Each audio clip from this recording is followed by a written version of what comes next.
sur la fraternité dans la Bible. J'ai indiqué faire un petit jeu de mots, du moins un renvoi avec l'enluminure du XVe siècle, là, que vous avez sur la diapo. Un véritable casse-tête, un véritable défi, mais un véritable casse-tête, oui. C'est un véritable défi déjà existentiel, un véritable défi... ça ne fonctionne pas. Voilà, un véritable défi à vivre, mais c'est déjà un défi à exposer. Un véritable défi à exposer parce que il faut essayer de traiter un sujet en un minimum de temps, en 45 minutes, sur un thème qui traverse toute la Bible. Toute la Bible en parle. Et toute la Bible en parle sous formes diverses, variées et évolutives. Ainsi, de fraternité, il en sera question dans les fraternités qu'on peut appeler consanguines, c'est-à-dire des fraternités qui se vivent entre frères et sœurs d'une même famille.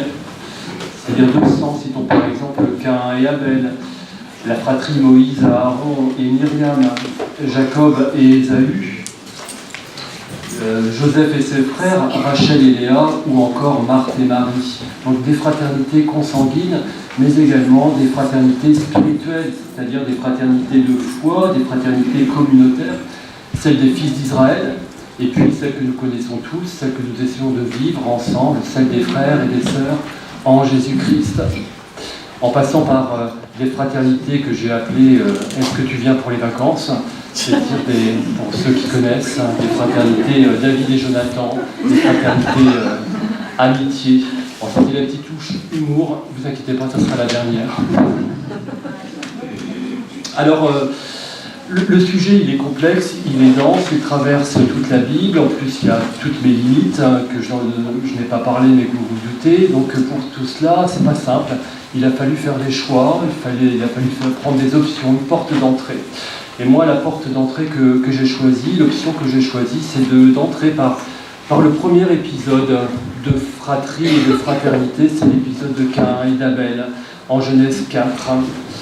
Donc, porte d'entrée, pourquoi ? Parce que je suis convaincu que cette première fratrie nous offre quelques clés qui ouvrent sur la fraternité à vivre en Jésus, puisque tel est le sens de l'histoire biblique et le sens de notre histoire. Et puis convaincu aussi, et parallèlement, que cette première fratrie nous dit bien des choses sur la fraternité, c'est-à-dire sur ce à quoi elle engage, sur ce qu'elle est déjà avant tout, ce qu'elle recouvre, ce à quoi elle engage, c'est-à-dire ses défis, et puis ces défis, comment les relever. Alors, je vous ai justement, pour ceux qui ont la chance d'avoir un papier, j'ai indiqué le plan de mon intervention. Et c'est ce plan-là que je vous propose d'adopter. Nous commencerons déjà par voir le contexte de l'épisode de Caïn et de Abel. Donc, c'est un épisode qui se situe, chapitre 4, les 16 premiers versets du chapitre 4. Donc, on verra le contexte de cet épisode. Ensuite, nous le lirons, évidemment, pour ensuite essayer de déterminer la structure de cette séquence, une structure personnelle avec un petit commentaire rapide de ses articulations pour en comprendre toujours davantage le sens. Et puis on approfondira avec le commentaire articulé des 10 scènes, parce que nous verrons, en tout cas moi c'est ce que je propose, que cet épisode de Caïn et d'Abel peut se structurer en 10 scènes. On en fera le commentaire qui suit la logique du texte. Et une fois qu'on sera bien entré dans ce récit de Caïn et d'Abel, là on pourra mettre en perspective. On pourra en mettre en perspective et essayer de tirer des enseignements sur la fraternité, ce qu'elle recouvre, les défis qu'elle constitue et les moyens pour relever ces défis et vivre cette fraternité. Ça va ? Le contexte donc de notre épisode de Caïn et d'Abel. Alors nous sommes au chapitre 4 du livre de la Genèse, donc au tout début de la Bible, premier livre du Pentateuque, et on est dans un premier ensemble qu'on appelle le cycle des origines, qui comprend les 11 premiers chapitres du livre de la Genèse. Avant Genèse 4, il y a 3 gros chapitres importants, hyper importants. En Genèse 1, c'est le premier récit de création, vous connaissez évidemment. Donc création en 7 jours d'un monde harmonieux, création réalisée par la parole créatrice de Dieu. En Genèse 2, un second récit de création de l'homme, Adam, et de la femme, la future Ève, parce qu'elle n'est pas encore appelée Ève en Genèse 2, avec le commandement de Dieu de ne pas manger de l'arbre de la connaissance de ce qui est bon ou mauvais, et puis avec un homme, Adam, dont on nous dit qu'il est établi dans le jardin pour cultiver le sol et le garder. En Genèse 3, on a les premières aventures, ou disons les mésaventures d'Adam et de Ève, avec la non-écoute de la parole de Dieu, la soumission à l'esprit du mal, au serpent des origines, et puis en conséquence l'exil hors du jardin hautement perché, autrement dit l'exil hors du jardin d'Éden. Commence alors Genèse 4, dont nous allons lire la première partie, celle qui nous intéresse donc le plus particulièrement aujourd'hui, les 16 premiers versets. Vous avez le texte normalement sous les yeux, hein, pour ceux qui l'ont, parce que sur là, c'est peut-être un peu petit sur la diapositive. Alors pour cette lecture, j'ai fait une traduction qui est assez littérale. J'ai voulu ainsi, pour nous rapprocher du texte primitif. Alors ne soyez pas étonnés par les tournures, ne soyez pas troublés non plus par son style. Et l'humain connut Ève, sa femme, et elle fut enceinte, et enfanta Caïn. Et elle dit, j'ai acquis un homme avec Adonai. Et elle continua à enfanter son frère Abel. Et Abel fut pasteur de petit bétail, et Caïn fut travailleur de l'humus. Et il arriva qu'à la fin de la saison, Caïn fit venir du fruit de l'humus une offrande pour Adonai, c'est-à-dire pour le Seigneur. Et Abel fit venir lui aussi une offrande des premiers-nés de son petit bétail et de leur graisse. Et Adonai tourna son regard vers Abel et vers son offrande, mais vers Caïn et vers son offrande, il ne tourna pas son regard. Et cela brûla de colère pour Caïn, énormément, et ses faces tombèrent. Et Adonai dit à Caïn, « Pourquoi cela brûle-t-il pour toi? Et pourquoi tes faces sont-elles tombées? N'est-ce pas que si tu fais bien, ce sera relevé tes faces? Mais si tu ne fais pas bien, à la porte le péché est tapis, et il dirige vers toi son désir. Mais toi, ne domineras-tu pas sur lui? » Et Caïn dit vers Abel son frère. Et il arriva que, comme ils étaient dans les champs, Caïn se leva vers son frère et le tua. Et Adonai dit à Caïn, « Où est Abel ton frère ?» Et il dit, « Je ne connais pas, suis-je gardien de mon frère, moi ?» Et il dit, « Qu'est-ce que tu as fait? La voix du sang de ton frère crie vers moi depuis l'humus. Et maintenant, maudit es-tu depuis l'humus, qui a ouvert sa bouche pour prendre le sang de ton frère de ta main. Lorsque tu travailleras l'humus, il ne continuera pas à donner sa force pour toi. Tu seras tremblant et errant sur la terre. » Et Caïn dit à Adonai, « Ma faute et sa conséquence est trop grande à soulever. Voici que tu m'as chassé ce jour de sur la face de l'humus, et je serai caché de ta face, et je serai tremblant et errant sur la terre, et il arrivera que quiconque me trouve me tuera. » Et Adonai lui dit, « C'est pourquoi quiconque tue Caïn, 7 fois il sera vengé. » Et Adonai mit sur Caïn un signe pour que ne le frappe pas quiconque le trouve. Et Caïn sortit de la face d'Adonai et habita sur la terre d'errance, Nod, à l'est d'Éden.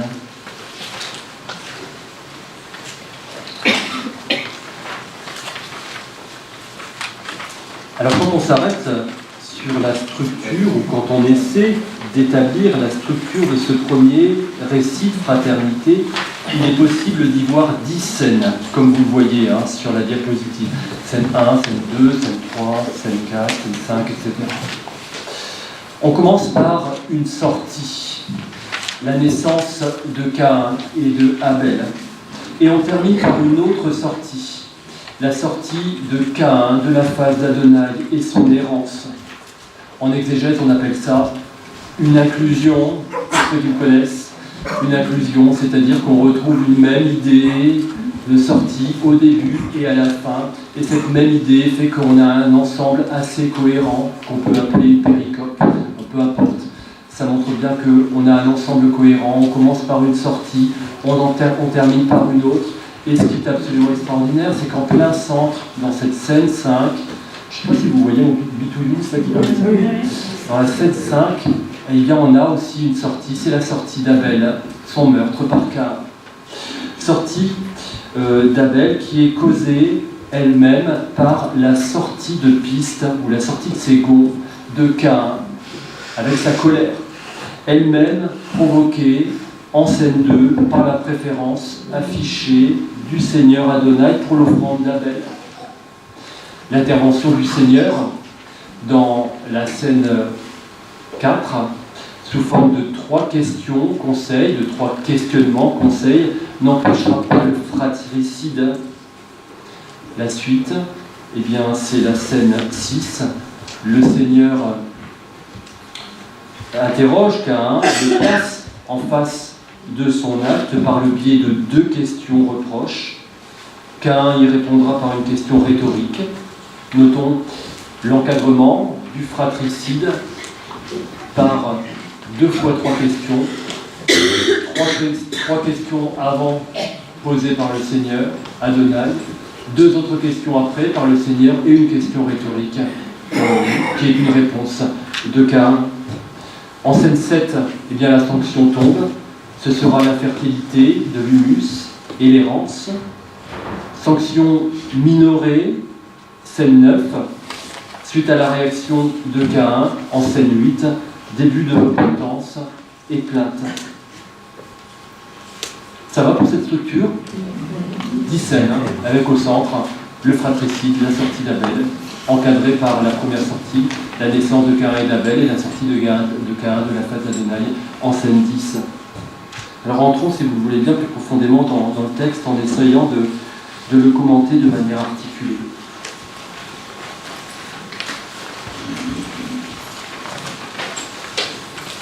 Donc avec Genèse 4, on a donc le premier acte sur la fraternité dans la Bible, un acte en 10 scènes, avec en son centre la scène 5, le fratricide. Donc première fratrie, première fraternité et premier fratricide. Et pourtant, tout semblait bien commencer dans ce récit. On nous dit que l'humain connaît sa femme Ève, qui enfante Caïn, puis Abel, qui deviendront bergers et agriculteurs, 2 métiers complémentaires. Donc il y a de la naissance, il y a de la vie, il y a de la complémentarité, tout se passe apparemment super bien. Et puis il y a la joie d'Ève, j'ai acquis un homme avec Adonai. Donc une lecture rapide de cet ensemble, de cette première scène, nous ferait dire que c'est super, tout va bien. Et pourtant, il y a bien des difficultés dans ces 2 premiers versets. La première difficulté, c'est la place d'Ève, son omniprésence. On nous dit que Ève, elle fut enceinte, elle enfanta Caïn, elle dit « J'ai acquis un homme avec Adonai » et elle continua à enfanter son frère Abel. Elle est presque à chaque fois sujet des verbes, elle crève l'écran. Omniprésence d'Ève. Omniprésence de la femme, en même temps qu'absence de l'humain, qui joue plus le rôle de géniteur que de père. On nous dit, et l'humain connut Ève, et puis basta, on n'en parlera plus jamais après, en tout cas dans ce récit-là. Et puis, autre difficulté, il y a cette phrase énigmatique de Ève, j'ai acquis un homme avec Adonai. Alors on pourrait dire, super, elle met du spirituel dans sa joie. Mais il y a un triple problème derrière cette phrase « J'ai acquis un homme avec Adonai ». Le premier problème, c'est ce verbe « acquérir ». C'est la première réaction. Vous qui avez eu des enfants, vous vous dites « Tiens, j'ai acquis un enfant ». J'ai eu le mot. Non, j'ai acquis. J'ai acquis kaniti. Kaniti en hébreu, verbe kana. par son fils, elle acquiert, d'où le prénom de Caïn, Caïn, qui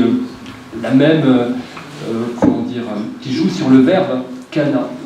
Donc première difficulté, cette acquisition. Elle considère la naissance de son fils comme une acquisition.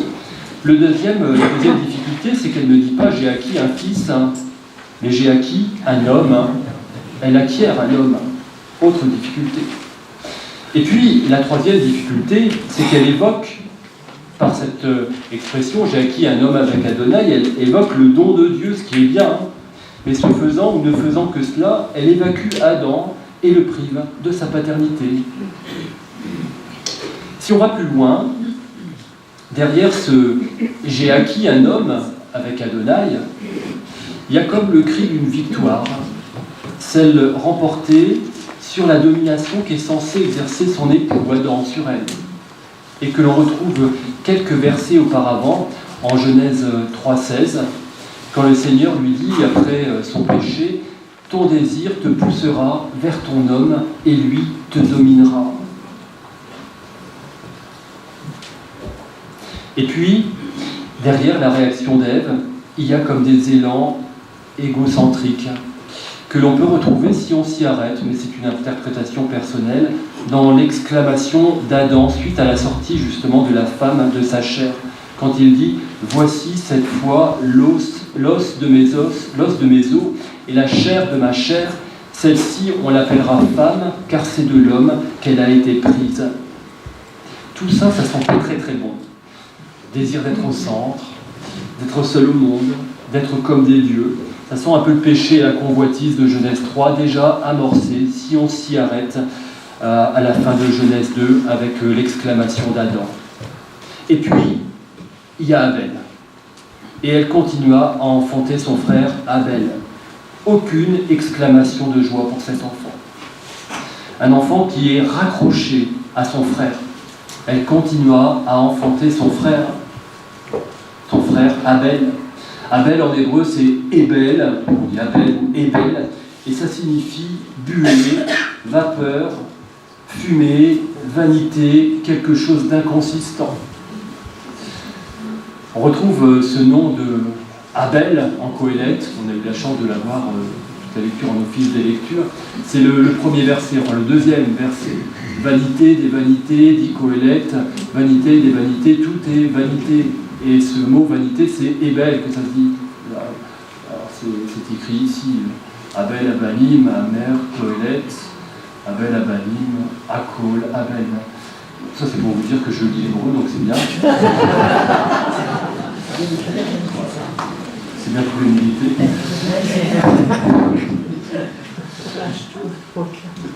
Si Caïn est considéré comme celui que la femme Ève a acquis, qualitif, Abel est considéré comme secondaire, une buée, une vapeur. Il est en second plan et il n'existe qu'à travers son frère. Alors quand on fait le point sur ces deux premiers versets, quand on fait le point sur cette première scène, il y a quand même lieu d'être inquiet.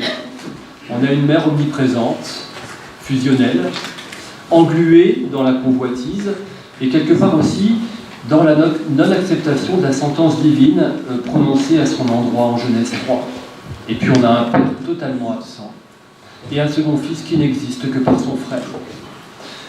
Dans ces conditions, pas certain que toutes les conditions soient réunies pour qu'une fraternité puisse bien se vivre. Alors c'est dans ce contexte qu'arrive l'épisode des offrandes, donné en hommage au Seigneur. C'est la scène 2. Caïn, il est agriculteur, il apporte donc du fruit du sol, du fruit de l'humus. Je traduis par humus parce que Adam se traduit par humain. Sol, c'est Adama. Donc Adam, Adama. Donc pour faire le lien, pour bien montrer qu'en hébreu, il y a vraiment un lien entre le sol et l'homme, j'ai voulu traduire en français ce qu'on pouvait retrouver en hébreu. Ça va, ça ? Donc Caïn, lui, il est agriculteur, donc normalement, il apporte du fruit du sol, du fruit de l'humus.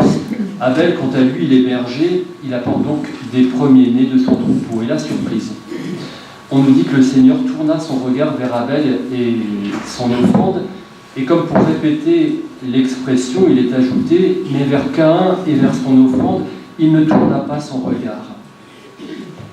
Jusqu'à présent, tous les regards étaient portés vers Caïn. C'était lui, le fils préféré, et non pas la buée d'Abel. Alors quand le Seigneur tourne son regard vers son frère au lieu de lui, c'en est trop pour Caïn, et il brûle de colère, et ses faces tombent. C'est la scène 3. Lui qui était au centre ne l'est plus, et celui qui était inconsistant prend de la consistance, qui plus est, là encore, aux yeux de Dieu. C'est trop dur à digérer pour Caïn. Alors le Seigneur, il va faire de la pédagogie. C'est la scène 4. Il va faire de la pédagogie, et d'ailleurs on peut se demander, et ça on le verra par la suite, si les offrandes n'en faisaient pas partie. Il va faire de la pédagogie, le Seigneur, il va jouer le rôle de père, de ce père absent, le questionnant par 3 fois. Vous voyez, Q1, Q2, Q3. Q1, Caïn, pourquoi une telle attitude, hein? Q2, si tu agis bien, est-ce que tu ne retrouveras pas la joie? Est-ce que tu ne retrouveras pas l'envie de vivre? Q3, ne domineras-tu pas sur ce péché qui est tapi au sol, comme ce serpent qui rampe et qui cherche à t'attirer par son désir, qui cherche à t'attirer par les tentations qu'il te lance? Malheureusement, comme ses parents, Caïn n'écoute pas la parole du Seigneur, et dans une scène d'une extraordinaire brièveté, probablement liée aussi avec la pulsion de la colère, il se lève vers son frère et il le tue. C'est la scène centrale, la scène 5. S'ensuit alors un autre questionnement initié par le Seigneur. Où est Abel, ton frère? Lui demande le Seigneur, ce qui n'est pas sans rappeler la question que pose le Seigneur à Adam après son péché. Où es-tu? En Genèse 3:9. Je ne connais pas. Je ne connais pas, ou je ne sais pas, répond Caïn, qui est toujours dans le péché. Et il poursuit. Suis-je un gardien de mon frère, moi? Une réponse bien en jeu. Hein. Je ne connais pas. Suis-je gardien de mon frère, moi? Réponse bien en jeu, comme on a pu le voir aussi dans l'expression de Adam et de Ève. Alors une fois encore, comme un père, comme une mère, comme un parent, le Seigneur tente de lui ouvrir les yeux, l'éclaire. Qu'est-ce que tu as fait, Caïn? La voix du sang de ton frère crie vers moi depuis l'humus. Alors on notera, une fois encore, le lien entre l'agir humain et la création, l'humus, lien que l'on retrouve dans la sanction-punition qui suit à la scène 7. Maudit es-tu depuis l'humus, lorsque tu travailleras l'humus, il ne continuera pas à donner sa force pour toi. On retrouve ici les sanctions-punitions des parents, particulièrement du père Adam, que j'ai mis juste après. L'humus sera maudit à cause de toi. C'est dans la peine que tu t'en nourriras. À la sueur de ton visage, tu mangeras du pain jusqu'à ce que tu retournes à l'humus. Et Caïn est condamné à errer sur la terre, à être en exil. Tu seras tremblant et errant sur la terre, tout comme son père. Le Seigneur Dieu l'expulsa du jardin d'Éden pour cultiver le sol d'où il avait été pris. C'est alors la grosse déprime de Caïn, sa plainte et sa possible repentance. Je dis sa possible repentance parce que le mot hébreu qui traduit faute, c'est anon, et c'est un peu compliqué parce qu'en hébreu, ça signifie faute et ou sa conséquence. Donc on ne sait pas trop si c'est sa faute, son crime, qui est trop grand à soulever, si ce sont les conséquences de sa faute qui sont trop grandes à soulever, ou bien les deux. Dans tous les cas, le Seigneur en tient compte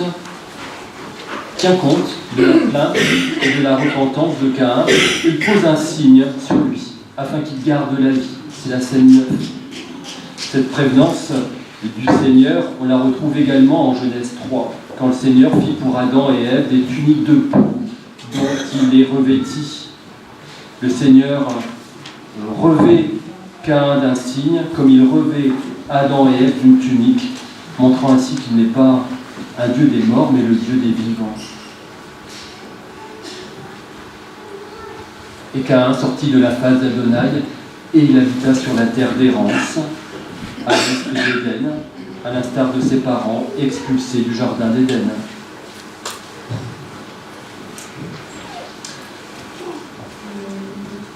Alors si on s'arrête sur ce premier récit de fraternité dans la Bible, ce premier acte de fraternité en 10 scènes, si on prend en considération son contexte immédiat, c'est-à-dire les 3 premiers chapitres de la Genèse ainsi que le reste de la Bible, bien des enseignements nous sont donnés sur la fraternité, sur ce qu'elle est, sur ce qu'elle recouvre, sur ce qu'elle engage, sur ce à quoi elle engage, ses défis, et sur les moyens de les relever. Alors je souhaite ici développer 4 points, comme vous pouvez le voir sur la diapositive. Le premier point, c'est, compte tenu du contexte de Genèse 4, la fraternité, elle n'est pas optionnelle, elle est vocationnelle et donc missionnaire. Deuxième point, même si cette fraternité, elle est vocationnelle, elle ne va pas de soi et elle constitue un véritable défi. Troisième enseignement, troisième point, ce défi au fond, cette fraternité, c'est quoi? Et puis dernier point, à la lumière de Genèse 4 et des extensions qu'il permet, comment relever le défi de la fraternité? Quels sont les moyens, et on verra que ce sont en même temps des défis, quels sont les moyens et les défis pour relever, pour vivre cette fraternité? Ça va? Oui. Je ne vous ai pas perdu, hein? Non. Pas encore. Vous voyez, ce qui était important pour moi, c'est comment on s'enracine dans la parole du Seigneur pour en tirer ensuite du fruit, des enseignements. C'est ce que je suis en train de faire. On a essayé d'approfondir la parole de Dieu, d'essayer d'établir sa structure, ses articulations, son principal commentaire, pour en arriver à un enseignement sur la fraternité. Le texte en lui-même, le contexte, les 3 premiers chapitres de la Genèse, et bien entendu le reste de la Bible, puisque c'est la fraternité dans la Bible dont il est question. Donc, premier enseignement, la fraternité n'est pas optionnelle, elle est vocationnelle et donc missionnaire. C'est pas un hasard si cette fraternité, elle est abordée très tôt dans la Bible, 4e chapitre. Comme c'est pas un hasard non plus, si la Bible commence par un premier récit de création, puis un second pour enchaîner avec les premiers pas d'Adam et de Ève. Ce faisant, le Seigneur nous indique son projet, il nous indique sa volonté. Je rappelle quand même que nous sommes dans le cycle des origines. Ça dit des choses. Ça dit que le Seigneur nous indique son projet, sa volonté. Avec Genèse 1, le Seigneur nous dit qu'il veut un monde harmonieux, uni, mais différencié, avec un homme et une femme qui ne surprennent pas la création, mais qui la dominent, la gouvernent à l'image de celui qui les a créés. Par conséquent, dans la douceur, dans l'amour, dans le respect. Avec Genèse 2, le Seigneur précise la création de l'homme et de la femme, créés pour être unis et ne former qu'une seule chair. Projet d'unité qui passe par l'écoute de sa parole, vous ne mangerez pas de fruits interdits. Projet d'unité qui précise également le lien avec la création, l'homme qui est pris et établi dans le jardin d'Éden pour cultiver le sol et le garder.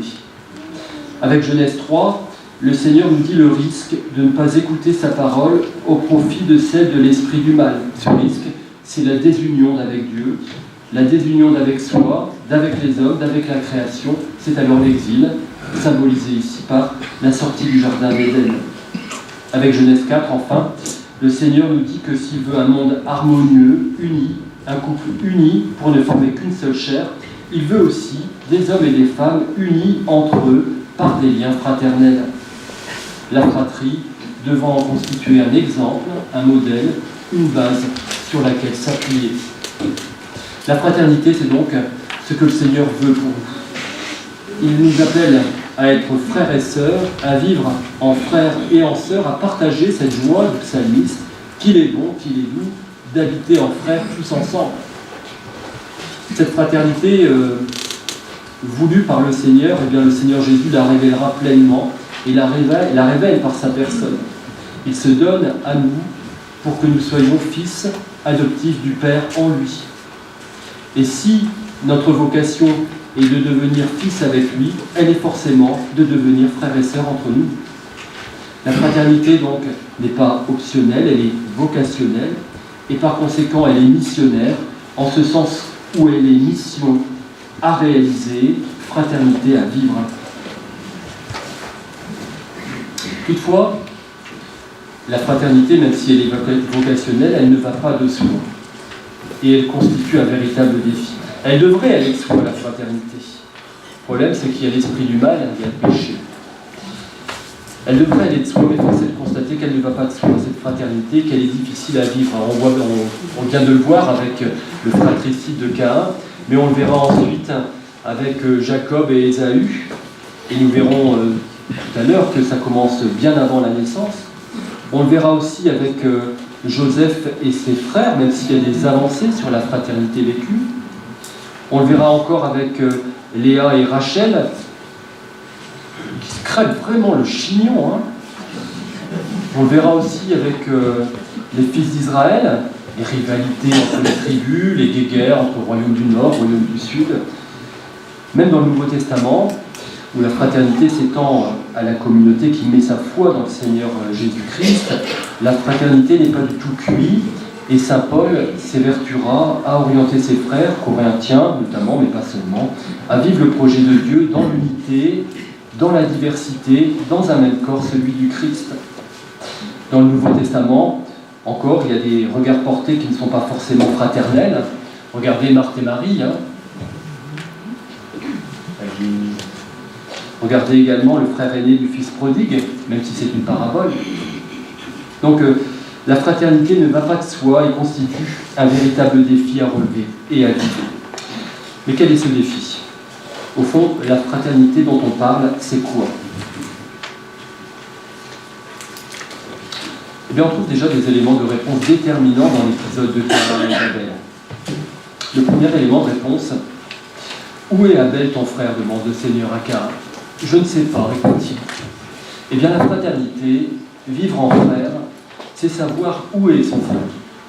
C'est savoir où est son frère, c'est savoir où il en est, c'est s'intéresser à lui, s'en préoccuper. Dans tous les cas, certainement pas un « je ne connais pas » ou « je ne sais pas » qui peut se traduire « j'en sais rien, je m'en fiche, c'est pas important pour moi ». Deuxième élément de réponse, suis-je gardien de mon frère, moi, poursuit Caïn ? Eh bien oui, un frère est gardien de son frère. Il le garde, il le protège, il prend soin de lui. C'est un autre soi-même à aimer. C'est ce que nous dira par la suite le code de la sainteté, le code de sainteté en Lévitique 19. Tu aimeras ton prochain comme toi-même, commandement que reprendra Jésus pour l'étendre à tous, voire le double commandement en Matthieu 22, ou encore saint Paul dans sa lettre aux Galates, lorsqu'il dit que la loi tout entière trouve son accomplissement en cette unique parole, tu aimeras ton prochain comme toi-même. Dans ces conditions, si le frère est un autre soi-même à aimer, ce que tu n'aimes pas, dit Tobie, ne le fais à personne, que Jésus reformulera de manière positive dans sa règle d'or, dans le sermon sur la montagne, en Matthieu 7, tout ce que vous voulez que les hommes fassent pour vous, faites-le vous-même pour eux. La fraternité consiste donc à aimer celui qui nous est proche, dans une proximité à prendre dans son sens large, en s'en préoccupant, en s'intéressant à lui, en le gardant, en le protégeant, en étant son gardien, en l'aimant comme un autre soi-même, en faisant tout pour lui. Tout ce que vous voulez que les hommes fassent pour vous, faites-le vous-même pour eux. Et cet amour fraternel doit aller jusqu'au don total de soi. C'est ce que vivra et nous dira le Seigneur Jésus, et c'est ce que dit Saint Jean quand il dit « C'est à ceci que désormais nous connaissons l'amour. Lui, Jésus, a donné sa vie pour nous. Nous aussi, nous devons donner notre vie pour nos frères. » Donc oui, un véritable défi. Alors bien entendu, cette explicitation de la fraternité, elle est faite dans les grandes lignes. Il faudrait peaufiner très très largement en développant notamment les dimensions de pardon, de correction fraternelle et de partage. Mais en tout état de cause, retenons de Genèse 4 et des extensions réalisées ici que la fraternité à vivre est une fraternité qui pousse à se préoccuper de son frère, de savoir où il est, où il en est, de le garder, de le protéger, de l'aimer comme soi-même, de faire tout pour lui, de l'aimer jusqu'à donner sa vie pour lui. Il se situe ici le véritable défi. Alors ce défi, comment le relever? Là encore, Genèse 4 offre quelques conditions de possibilité d'une fraternité. Je vous en propose 5. Le premier moyen, qui est aussi un premier défi, ne pas se laisser dominer par l'esprit du mal. Le deuxième moyen, deuxième défi, s'en remettre au Seigneur. Troisième moyen, le regard. Quatrième moyen, la parole. Et cinquième moyen, les parents. Donc la première chose, le premier moyen, la première attitude donc, pour vivre la fraternité, pour relever le défi de la fraternité, c'est ne pas se laisser dominer par l'esprit du mal. Ne pas se laisser dominer par l'esprit du mal tapi à notre porte, c'est ce à quoi invite le Seigneur en Genèse 4. N'est-ce pas que si tu fais bien, ce sera relevé tes faces, mais si tu ne fais pas bien, à la porte le péché est tapi, et il dirige vers toi son désir. Mais toi, ne domineras-tu pas sur lui? L'esprit du mal, c'est le péché qui est couché tapi. C'est le serpent des origines qui rampe au sol. Couché, tapi au sol, il dirige vers nous son désir pour nous amener vers lui, pour nous entraîner, non pas vers le haut, mais vers le bas. Non pas vers une humanité épanouie, mais vers une animalité. Ce mal que notre monde occulte de plus en plus, c'est le diable, le diabolos, qui pourrait venir du grec diabolé, à travers bolé, le projet. Le diable, c'est vraiment celui qui se met au travers du projet de Dieu. Et là, en l'occurrence, puisqu'il s'agit de fraternité, le diabolos, le diabolé, c'est celui qui se met au travers du projet de fraternité du Seigneur Dieu. Il se mettra toujours au travers, de manière insidieuse, du projet de fraternité de Dieu, le diabolos. C'est pourquoi il faut le dominer, essayer de le dominer, et ne pas se laisser entraîner dans son animalité, caractérisée par l'envie, la jalousie, l'esprit de concurrence malsain, le désir de toute puissance, la convoitise. Toute cette animalité, cette envie, cette jalousie, cette convoitise est à l'origine d'une fraternité non vécue ou mal vécue ou difficilement vécue. C'est cette animalité qui tue la fraternité. On le voit ici, on l'a vu en Genèse 4, mais on le voit aussi dans les rapports plus que tendus entre notamment Jacob et Ésaü, Joseph et ses frères, Léa et Rachel. Regardez Jacob et Ésaü. En Genèse 25, on nous narre leur naissance. On nous dit que le premier qui sortit était roux, tout velu, comme une fourrure de bête. On l'appela Ésaü. Son frère sortit ensuite, la main agrippée au talon d'Ésaü. On l'appela Jacob. On pourrait se poser la question, tiens, la main agrippée au talon d'Ésaü, pourquoi cette mention? Bien, pour le comprendre, il faut se rendre 2-3 versets juste avant ce que dit le Seigneur à la mère Rebecca. Deux nations sont dans ton sein, 2 peuples se détacheront de tes entrailles, l'un sera plus fort que l'autre, et le grand servira le petit. Aussi, comme Jacob, il n'a pas du tout envie de se faire dominer par Ésaü, il lui retient le talon pour sortir le premier. Esprit donc de concurrence, domination, convoitise, jalousie, tout ça est déjà à l'œuvre, même dans le sein maternel, et ça ne va pas servir à une fraternité épanouie. On le verra ensuite, quand les 2 frères auront grandi. Profitant de l'état d'épuisement de son frère qui revient des champs, Jacob lui achète son droit d'aînesse en échange de pain et d'un brouet de lentilles.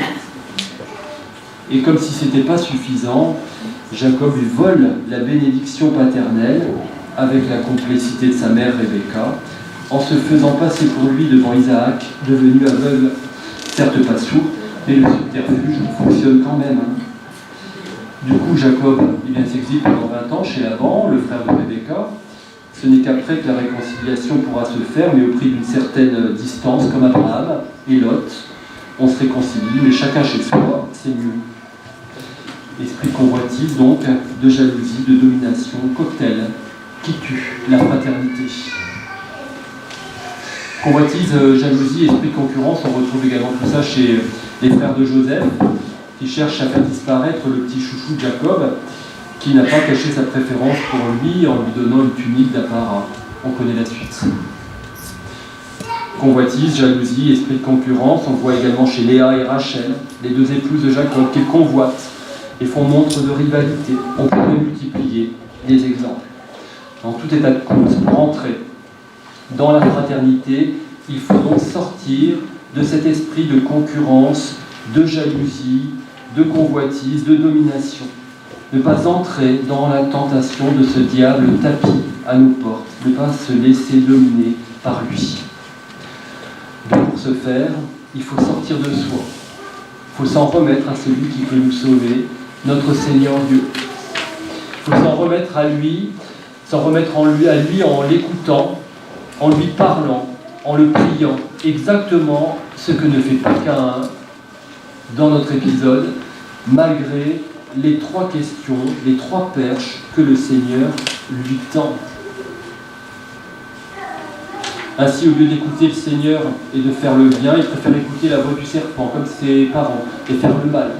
Et au lieu de parler au Seigneur, de lui parler, de lui dire ses soucis, ses difficultés, ses incompréhensions, il préfère se refermer sur lui-même et faire cavalier seul. Alors c'est le fratricide et ensuite l'exil. L'exil comme Adam et Ève qui n'ont pas su écouter la parole de Dieu. Exil comme l'a bien connu le peuple d'Israël à plusieurs reprises, parce qu'il n'a pas su non plus écouter la parole du Seigneur. S'en remettre au Seigneur, lui parler, l'écouter à travers les Écritures, à travers notre conscience, à travers la création, tels sont les défis à relever en même temps que les moyens pour nous ouvrir au bien, aux frères, et éloigner le mal tapis à chacune de nos portes. Alors ici, me viennent 3 citations qui peuvent agrémenter, approfondir, nourrir notre propos. La première citation, c'est une citation de Saint-Pierre que nous lisons le mardi au compris. Soyez sobres, veillez. Votre adversaire, le diable, comme un lion rugissant, rôde, cherchant qui dévorer. Résistez-lui, ferme dans la foi, avec le Seigneur, sachant que les mêmes souffrances sont réservées à vos frères dans le monde. La deuxième citation qui m'est venue, c'est évidemment le Notre Père. Vous donc priez ainsi, notre Père qui es aux cieux, ne nous laisse pas entrer en tentation, mais délivre-nous du mal.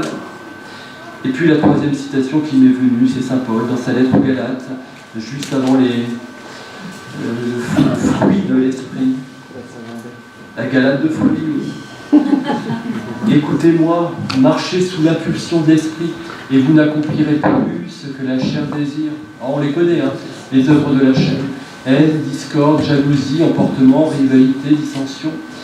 Leurs auteurs, je vous en préviens, comme je vous l'ai déjà dit, n'hériteront pas du royaume de Dieu. Donc, deuxième moyen, s'en remettre au Seigneur. Écoutez, lui parler. Troisième moyen, pour relever le défi de la fraternité, le regard. J'étais interpellé dans cet épisode de Caïn et Abel sur le thème du regard. On dit qu'Adonai tourna son regard vers Abel. Il ne tourna pas son regard vers Caïn. On nous dit aussi que ses faces tombèrent, donc il ne peut non plus lever son regard. On peut être surpris par l'attitude du Seigneur, qui tourne son regard vers l'offrande d'Abel et pas vers celle de Caïn. Et est-ce qu'il ne faut pas y voir ici un acte pédagogique dans cette manière de faire? Est-ce que c'est pas une manière de faire prendre conscience à Caïn qu'il a un frère et qu'il existe, qu'il est bien plus que la buée de son nom? Est-ce que le Seigneur ne l'invite pas par ceci à tourner son regard vers son frère, pas un regard de jalousie, mais un regard de frère? Certaines fois, on a du mal à vivre la fraternité avec telle ou telle personne. On la jalouse, on lui en veut, on la comprend pas. Bien, tout ça, on fait dans notre tête, en BFM péché. Mais quand on prend le temps de regarder ce frère, de poser un regard sur lui, un regard de Jésus, un regard d'amour, les choses changent radicalement. Donc le regard comme moyen, comme défi, pour relever le défi de la fraternité. Il y a le regard, il y a la parole aussi. On l'a vu qu'un, il ne parle pas au Seigneur. Bon, il lui répond, mais il ne lui parle pas. Mais il ne parle pas non plus à son frère. Dans le texte massorétique, on va dire, il est indiqué qu'un dit à son frère. C'est la raison pour laquelle, quand j'ai lu pour la première fois le texte, j'ai respecté un temps de silence entre les guillemets, parce qu'il ne dit rien. Alors il y a des versions anciennes qui disent, qui rajoutent « allons au champ, allons dehors ». On peut toujours ajouter des choses, peut-être qu'il dit ça, mais en tout cas il ne lui parle pas. Car il ne parle pas. Or, la parole, elle libère, elle crève des abcès, elle permet de comprendre bien des choses, d'entrer dans l'univers de l'autre. Caïn, lui, il n'en a pas fait l'expérience. Il a un souci avec la parole, comme ses parents d'ailleurs ont un souci avec la parole. On ne les voit jamais se parler. Adam et Ève, elle parle au serpent, elle parle à elle-même, Adam aussi, mais en gros, ils ne se parlent pas. Or, la parole permet de sortir de l'animalité et d'entrer dans plus de fraternité, et donc dans plus d'humanité. Enfin, la fraternité passe par les parents. On a vu que Genèse 2, Genèse 3, j'ai essayé de montrer par les références à Genèse 2 et Genèse 3 dans cet épisode de Genèse 4, on a vu que Genèse 2, 3 planait sur Genèse 4. Je n'irai pas jusqu'à dire que les parents de Caïn sont à la source du fratricide, parce qu'il y a bien entendu l'esprit du mal, il y a bien entendu la liberté de Caïn. Pourtant, par leur attitude, ils n'ont pas facilité l'épanouissement d'une fraternité. Une mère qui privilégie son premier, qui évacue de sa joie un père résolument absent, des parents totalement absents dans ce qui arrive aux frères, pas d'intervention, pas d'aide, seule celle du Seigneur. Ils interviennent, mais en fait, dans ce récit, ils interviennent sous forme de réminiscence d'une parole de Dieu non écoutée, non accueillie, d'une soumission à l'esprit du mal, au serpent, et d'un exil qui résulte de tout cela. Il semble donc que Genèse 4 et les extensions que nous avons vues viennent nous dire qu'il y a une éducation à la fraternité et qu'elle passe déjà par les parents, qui doivent déjà vivre toujours plus pleinement une vie de couple en Dieu, qui doivent vivre toujours plus pleinement la filiation, vivre en enfant de Dieu, vivre en enfant de lumière, qui doivent aider leurs enfants à vivre cette fraternité, en éduquant sur la nécessaire fraternité qui fait partie du peuple de Dieu, en éduquant sur la richesse de la fraternité, la richesse de la différence, la nécessaire complémentarité, en éduquant encore sur les êtres de manque que nous sommes, les êtres de dépendance que nous sommes à l'égard de la création tout entière, des frères et sœurs qui nous sont donnés, ou à l'égard de Dieu, éléments que l'on retrouve dans les 4 chapitres du livre de la Genèse. Pour conclure, évidemment, Genèse 4, ces premiers versets n'épuisent pas tout ce qu'on peut dire sur la fraternité, heureusement. Mais il nous ouvre cet épisode sur le projet de Dieu, que tous nous devenions frères et sœurs en Jésus.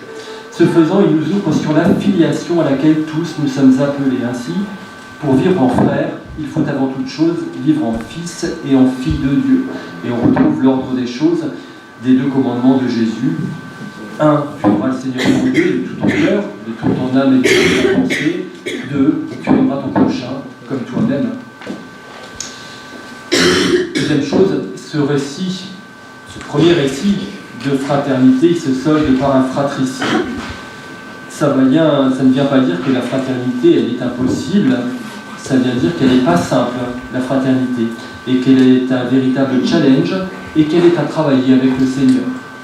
1, en ne nous laissant pas dominer par l'esprit du mal, cet esprit de convoitise, de jalousie, de concurrence, de j'existe seul au monde.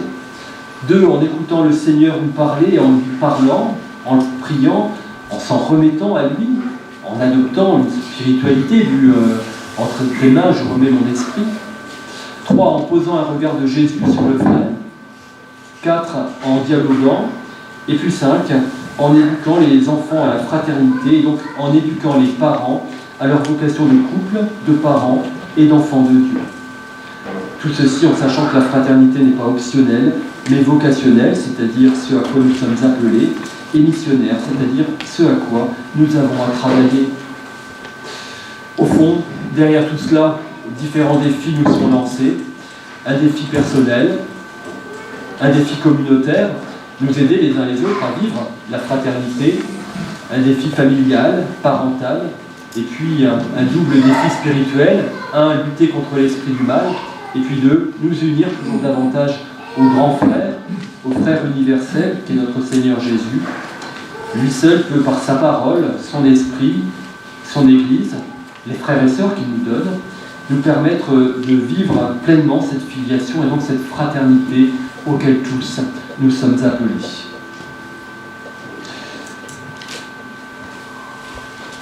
Voilà mon exposé.